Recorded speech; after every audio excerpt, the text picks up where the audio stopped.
Welcome back to Ancient Asian Legends. I'm your host, Mei Li Soon. Join us as we explore timeless tales rooted in Asian literature.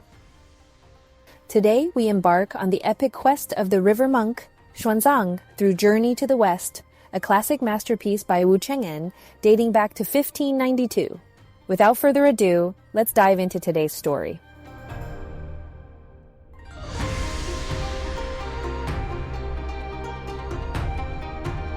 Chapter 25, Into the Tiger Pit. Previously on Ancient Asian Legends, Xuanzang, the river monk, embarked on a quest to retrieve scriptures from India after receiving celestial treasures from Guanyin Bodhisattva. On the 13th day of the 9th month in the 13th year of Zhengguan, Xuanzang arrived at Famen Temple, where monks welcomed him and discussed the journey's dangers. He explained his vow to fetch scriptures, benefiting both Dharma and the emperor. At dawn, he prayed and set out with 2 servants. After several days, they reached Guangzhou city, resting for a night. They then arrived at the Tang Empire's border, where Xuanzang was greeted respectfully and stayed at Fuyuan Temple. Eager to continue, Xuanzang departed early the next morning. However, in the pre-dawn darkness of deep autumn, they traveled about 10 miles before encountering a mountain ridge. Struggling to find the path, they suddenly lost their footing and fell into a pit. Terrified, they heard roaring and shouting from inside. "Bring them here! Bring them here!" A whirlwind brought out dozens of demons who grabbed Xuanzang and his servants. The trembling master saw the fierce demon king above. The king had a majestic body, electric eyes, and a thunderous voice. His teeth were like saws, his fangs like chisels. He wore brocade with patterned stripes, had steel whiskers and hooked claws. Even powerful beings feared him. Xuanzang was terrified, and his servants were paralyzed with fear. The demon king ordered them tied up with ropes. Just as the demons were about to eat them, a commotion outside interrupted, and someone arrived to report. Bear Mountain Lord and Special Hermit have arrived. When Xuanzang heard this, he looked up and saw a dark man walking ahead. Brave and bold, with great courage and a sturdy body, he used fierce strength to wade through water and showed angry might when running through forests. This man had appeared in auspicious dreams long ago and now displayed his heroic bearing. Able to climb and break green trees, he knew when it was cold and could predict the weather. Spiritual only in prominent places, he was called Mountain Lord. Then Xuanzang saw a fat man following behind. Wearing a tall double-horned crown, he was dignified with raised shoulders and back. Preferring steady blue clothes, his hooves stepped with much delay. Named from his father being called an ox and his mother a cow, he was skilled in plowing fields and thus called Special Hermit. These 2 swayed in, and the Demon King hurried out to welcome them. Bear Mountain Lord said, "General Yin, you've been doing well lately. Congratulations, congratulations." Special Hermit said, "General Yin, your appearance is better than usual. It's truly delightful. Truly delightful." "How have you 2 been these days?" "Just keeping to ourselves." "Just going with the times." After they finished greeting each other, they sat down to chat and laugh. Just then, they heard the servants crying in pain from being tied up. The dark man asked, "Where did these 3 come from?" "They delivered themselves to our door." "Can we treat them as guests?" Of course, of course." "We shouldn't use them all. Eat 2 and keep 1, that would be good." The Demon King agreed and ordered his followers to harm the 2 servants. He then shared parts of them with his guests, keeping some for himself and giving the rest to the other demons. They ate quickly and noisily like wild animals. Soon, nothing was left. Xuanzang was terrified by what he saw. This was his first big challenge since leaving Chang'an, and it was a harsh one. Just as Xuanzang was feeling desperate, the eastern sky gradually turned white. The 2 monsters left at daybreak, both saying, "We've imposed on you today. Another day we'll repay your hospitality wholeheartedly." Then they left together. Soon after, the red sun rose high. Xuanzang was in a daze and couldn't tell east from west or north from south. Just when he thought he was done for, he suddenly saw an old man coming with a walking stick in his hand. He came up, waved his hand, and all the ropes fell off. He blew a breath on Xuanzang's face, and Xuanzang finally came to. He knelt down and bowed, saying, I am deeply grateful, kind sir, for saving this humble monk's life. Your compassion is truly a blessing. Get up. Have you lost anything? My dear servants have already been taken by the monsters. I am uncertain of the whereabouts of my luggage and horse. Isn't that a horse and 2 bundles over there?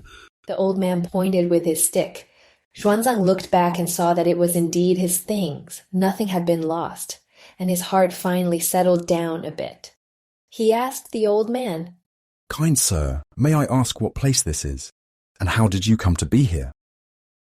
This is Double Fork Ridge, the lair of tigers and wolves. How did you fall here? This humble monk left the border at cock crow, not expecting to set out too early and face the frost and dew. Suddenly, I fell into this place and encountered a fierce and cruel demon king. He tied me and my 2 servants up.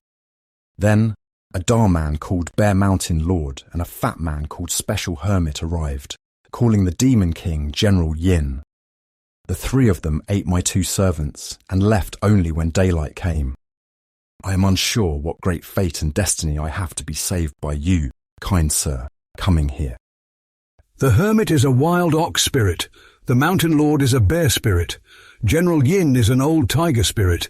The demons around them are all mountain spirits and tree ghosts, strange beasts and grey wolves. It's only because your original nature is pure and bright that they couldn't eat you. Follow me. I'll guide you to the road. Xuanzang was extremely grateful. He put his bundles on the horse, held the reins, and followed the old man out of the pit onto the main road.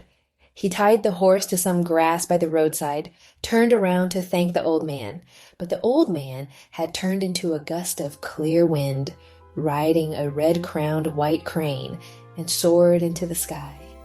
He only saw the wind fluttering down a small card with 4 lines of verse written on it. I am the Tai Bai Jin Xing from the Western Heaven, come specially to save your mortal life.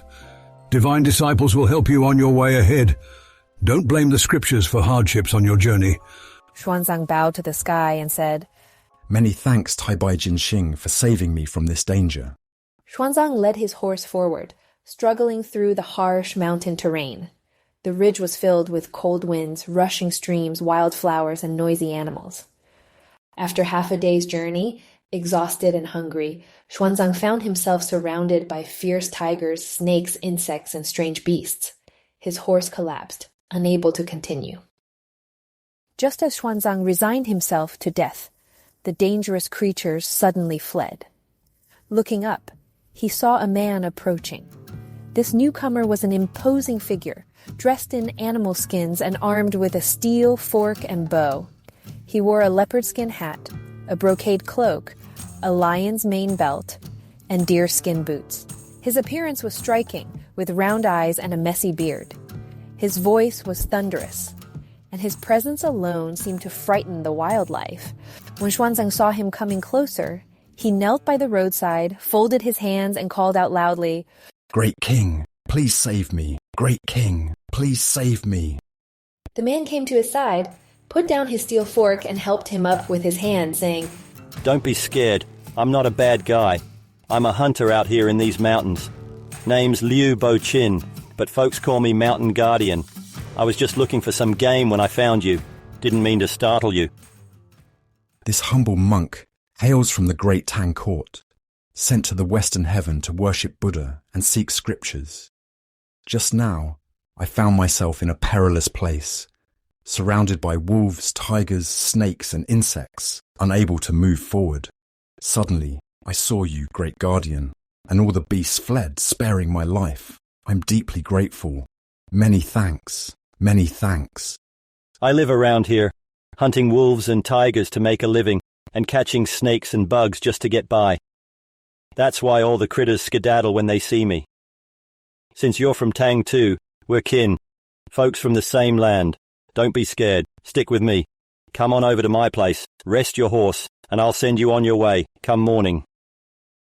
When Xuanzang heard this, he was overjoyed. He thanked Bo Qin and led his horse to follow him. After crossing the hillside, they heard the sound of wind again. Bo Qin said, Hey, don't move a muscle. Just sit tight right here. That breeze means a mountain cat's on its way. I'll go track it down and bring it to you. Hearing this, Xuanzang became even more frightened and didn't dare take a step. Bo Qin, holding a steel fork, strode forward to meet it. Suddenly, a striped tiger appeared right in front of him. When the tiger saw Bo Qin, it quickly turned to run away. With a thunderous shout, Bo Qin called out, Hey, you lousy critter! Where do you think you're headed? Seeing Bo Qin chasing it, the tiger turned around and swiped its claws at him.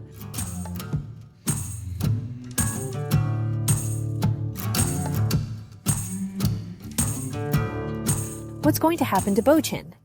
Is he strong enough to defeat the tiger and save Xuanzang from danger? Find out next week on Ancient Asian Legends.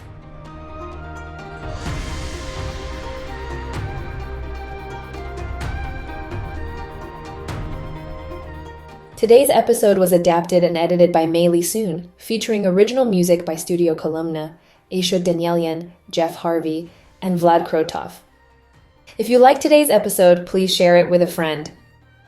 Follow us on Facebook, Instagram, TikTok, Twitter, and YouTube by searching Ancient Asian Legends to receive episode highlights and ancient Asian proverbs. Is Bo Qin as fearless as he boasts? Can he really guard Xuanzang from the prowling tiger's threat? Find out next week on Ancient Asian Legends. Until then, take care and stay enchanted.